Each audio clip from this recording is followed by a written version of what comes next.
Hi guys, taimbag na morbing mga bossing. At eto, nagbabalik ang inyong boy Hanzu para sa part 2 na kinapalikot natin na motor from Bugid. Naisip ko nga rin pala na mas maganda kung may pangalan yung gagawin natin na motor.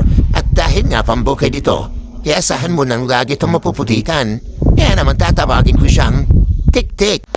Pero bago ang lahat, magsusuga na muna tayo ng papaitan ay steak kambing. Kaya ayan, magpawusog kayo dyan ha. Teka, ba't may nawalang isa?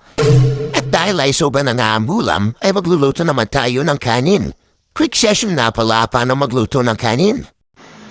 Siyempre, una, dapat may bigas ka. Tapos, lagyan mo lang yung pinaglulutuan mo. Tapos, hugasan mo. Buhos mo. Saksak mo. Pindot mo. Okay na. Bukas, malayahan na. At eto, nagtadrama na naman tong kapatid ko. O eto, pakinggan nyo. Tasak maliit. Bakit? Mangmamailaw malamang. Paabot na namin, manang. O narinig nyo. Kaya naman ayan, sinunod ko na ang kahilingan ni Master. Ako na rin pala naglagay ng tubig niya. Baka mamaya ayaw ko pa ang buhusan niya. So ayun, habang nagkakape nga tayo, ay pinagpapanuan ko na itong si Tik-Tik. Tapos meron lilimos pa ng pagkain sa tabi ko. Ayan o.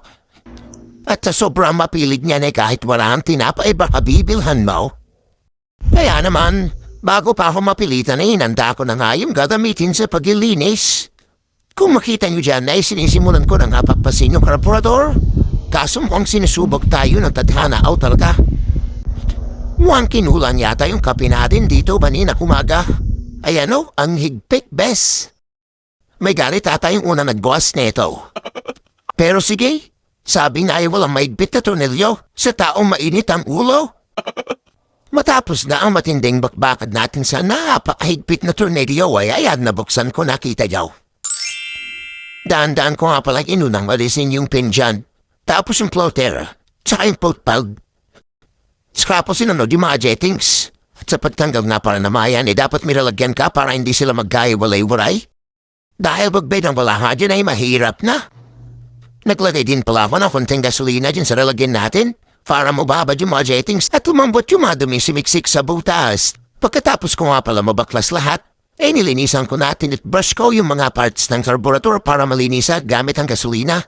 Matapos kong linisan inilabas ko ay pangmalakasan namin air compressor dito sa bahay. Kaso habang hinahanginan ko ay ang buong carburetor, napansin ko na parang wala na yan.